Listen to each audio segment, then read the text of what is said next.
So Anbernic isn't my favorite company when it comes to retro handhelds, but they were my first. My first handheld was the RG351P, and it was one that I really liked. Hell, I still do. It's very small, yet so well built, and the buttons are fantastic with what I would consider to be one of the best screens on a device this size. But ever since that device, the RG351MP, the RG280V, the 351V, the RG552, and now the RG503 have all been disappointing and overpriced in comparison. Today's video is only going to be about the RG503, a device that's really cool but still not worth your money as an upgrade, but maybe as an entry-level device. So here's what I mean. Let's dive right in.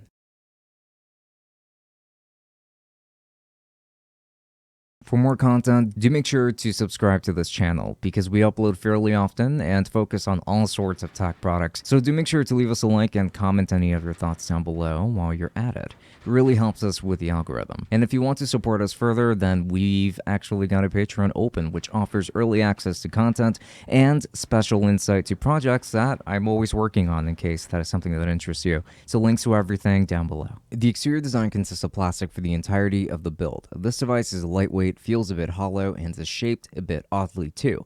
Look, I want to mention that I'm not here to completely crap on the RG503, but I'm going to be blunt about my thoughts on this device for everyone's sake. And the build is my least favorite thing about this device. On the front, you're going to find your typical buttons layout that is still great, but mostly better for Nintendo games because of that Nintendo layout on the front. On the top, you'll find your shoulder buttons, two USB-C ports, a headphone jack, and a mini HDMI port. On the bottom, you're going to find your stereo speakers, dual SD cards, and a reset button, as well as a function button. On the right, you're just going to find your volume controls, and on the left, you're going to find your sleep-wake button or power button. So I do like that they went for a larger device. I also really like how the buttons feel here, and even the shoulder buttons, which most people don't like. I like how clicky and loud these are because to me, they feel very satisfying to press. I like how the buttons on the front, uneventful, is surprisingly comfortable to play with, which is ultimately more important than the aesthetic. And the grips on the back are pretty good. They have this grit to them that feels pretty alright. I do appreciate having these grips, even if I was one of the few people that enjoyed the previous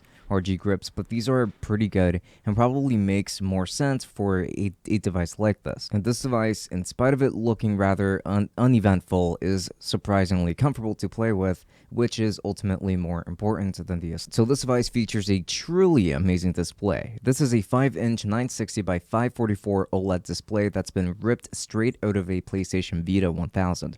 This display is still recognized as being a really good one today in 2022. So having this on a rather inexpensive device is a really cool experience. This display is very colorful, very vibrant, very bright, and with exceptional viewing angles. I just can't stress this enough. This display is easily the best feature about this device, easily the biggest upgrade from the other RG351 series. The blacks are as dark as you would expect them to be, and the whites are just as light as you would expect them to be. I love this display and it lends itself beautifully to retro games. So did you notice how we kind of went from a total negative to an overwhelming positive aspect of this device? Well, this is something that's going to be a running trend with the RG503. It's ups and downs all throughout, but we will make sure to conclude whether or not it is truly worth it by the end of this video. Now, the speakers on this device are bottom-firing, stereo speakers, and they sound quite good in my opinion. They get loud, and yes, they seem to have more of an emphasis on the high end, but retro games sound pretty great on these speakers, and frankly, I don't have any complaints here, so let's have a listen.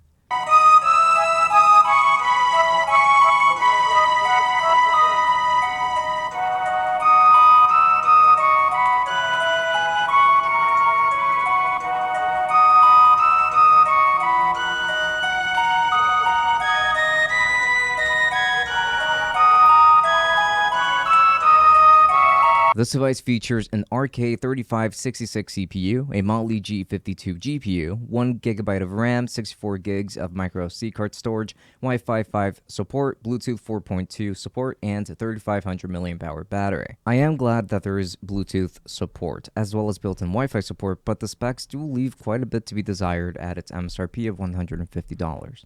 But before we get into any kind of gaming performance, let's go ahead and talk about the UI that you get with this device by default. This seems to come with Anbernic's own Linux skin, though I don't see any labels of it being Anbernic, so I'm going to assume that it's not. So I'm just going to say that this is at least heavily influenced by that UI. I think that this UI looks pretty decent. I mean, it's all right for a system that's made for retro gaming, and I do kind of like how things are organized here. So by default, there's going to be music for every emulator playing at once as you're navigating the different systems. That can get a little bit annoying. It's a fairly simple UI to navigate, but things can get cluttered easily within each system, but you can use a filter to search for whatever games you're looking for or that you want to play. I think works well for people who are just getting into retro gaming, as it just displays everything simply, and I think that it does just work.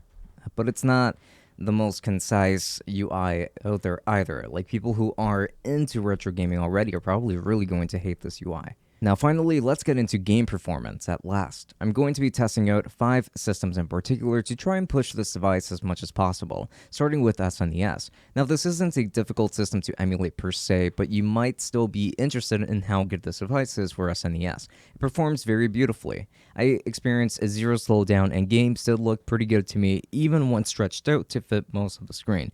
I say most because by default there is a black bar at the bottom of the screen that is quite noticeable, so much so that it was a little bit distracting for me. This is going to be the case for every game I tested for the SNES, but it's really not that big of a deal. To fix this, you just need to go into the emulator settings and set the aspect ratio to 16:9, and that should probably fix everything.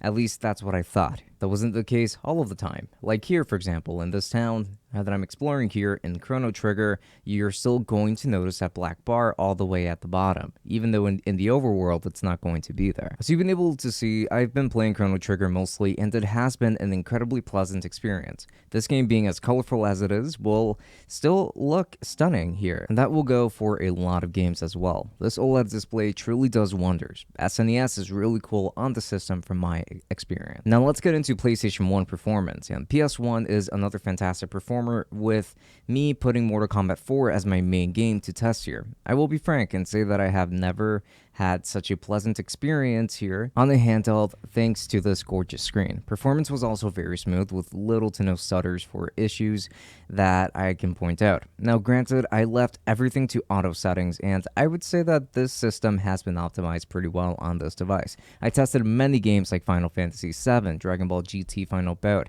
GTA 2, Crash Bandicoot 2, to great success. And yes, I did play these games at 16:9, and I do like how these games look when in widescreen.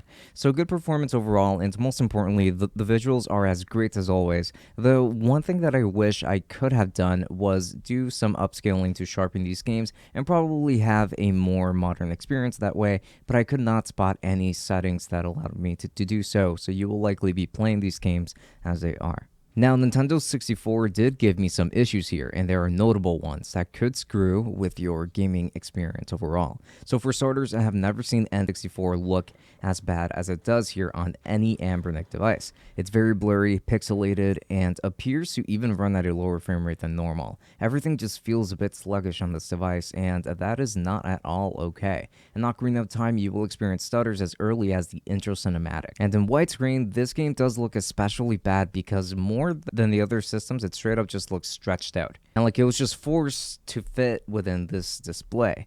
Now, I don't know why this is the case here, but N64 is performing rather poorly here, and I simply would not get this device N64. At least not until the community takes care of these issues, because we can't really depend on Anbernic to resolve that, which is an absolute shame. So no, I would not recommend the RG503 for N64 at all at the moment. And another thing actually that I was having with it is that for some reason the A and B buttons were reversed on this device. So this already has a Nintendo layout, so you should be able to play Nintendo games just as you see them, like with the same buttons layout. However, A and B were swapped around, which is really, really strange. So yeah, I just don't want to bother with N64 on this device until things get fixed. Now, this is going to be a noticeable upgrade actually from the RK3326 chips of yore, and that's going to be with Dreamcast. I was actually surprised with how much better it is than the RG351 series, but it's not perfect, it's just an upgrade. In Sonic Adventure 2, there were some graphical issues that are kind of funny to look at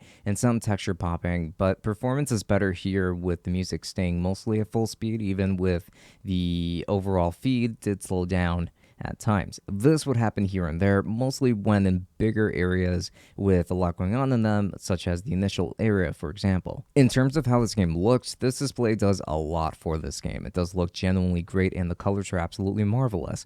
I know that I keep bringing up how this display makes the gaming experience better, but it's true. This screen is just that good. Dreamcast looks really good even if it doesn't run perfectly. There will be some issues here and there, but this is a decent improvement from the RG351 series, but again, not perfect. So this being exactly double the resolution of the PSP screen, you would expect the best results out of PlayStation Portable. I thought that PSP was going to be my favorite system to run on this device, but I was very wrong. There is a significant amount of stutter within games, and this was the case for almost every game that I tested. For example, Tekken 6 should not be that complicated to run on this device, and it is chugging for almost every part of this game. Combat is alright here, since there are mostly just audio stutters, but almost everywhere else there is very noticeable chugging, and I don't like that. It's especially disappointing because I find PSP to be worse on this device than it is on the other devices, such as from the RG351 line, because that line of products wasn't exactly great with PSP either, but I'm starting to think that it was more consistent, at least. So games will look pretty good because of the colors and this display, but performance is definitely subpar, so I wouldn't recommend this for the more demanding PSP games, but do still expect slowdown in more places than not. And so, HDMI works pretty well on this device, with it stretching to 16:9 for the most part when connected to your TV or monitor. I think that the image looks sharp enough, though usually not as colorful as the OLED screen on this device. So it's fine, it's enjoyable, and you can use a Bluetooth controller with this device, which makes it possible to basically dock this system. Pretty cool. So battery life on this device is just okay. I know that you are supposed to get upwards of 6 hours of battery life, but that's just not what I get. So I would say that you should expect about 3 hours of battery life here from my testing, and this is almost with every system that I tested. Doesn't seem to make that big of a difference really between any system or emulator that I decide to use. So this is where I'm going to gather my thoughts and give you all a conclusion to the story. Is the RG503 worth it? Well, I can't give this a blanket recommendation because I personally would not buy it for myself. I don't like the build, the performance in N64 and even PSP, as well as the flimsier feeling buttons because of the shell. But I think that the RG503 is worth it if you're just getting into emulation, because it has such a beautiful screen, a simple enough UI, and you can get your favorite games on there. I can recommend this to newcomers because I think newcomers will benefit the most from it, but people who are already into emulation and wanted something better should stay away from this. This is a relatively new chipset, and it might take some time before the community can fix the issues that Anbernic shipped this device with. I, for one, would like to see a metal version of this device, and I would even give it another try that way. But for $150 at MSRP, it's not the best value for your money, and I, already being part of the emulation community, would probably stay away from this device for the time being. So thank you so much for watching this video all the way up until the very end. I do very much appreciate it. And if I can find any affiliate links to the RG503, in case you happen to be that person who's just getting into emulation, then I am going to be leaving an affiliate link down below if I can find one. If not, then I will probably just leave one to Anbernic's own site. And I also wanted to give a very special thanks to all of our patrons, beginning with the tier 3s, which are going to be Omar. So thank you so much for all of your support, because it really does go a long way. And everybody else, the tier 2s and the tier 1s, you guys rock. So thanks a lot for everything. Now, don't forget to follow me on Twitch, where I should be getting back into streaming very, very soon. Again, still working out some kinks with my PC. I have said this a few times actually in a couple of videos, so please forgive me for that. And also follow me on Instagram, where I do posts every now and then. So with that said, this has been Francisco from Tech Summit. Let me know if there are any other systems in particular that you would like me to cover down in the comments. And until next time, enjoy.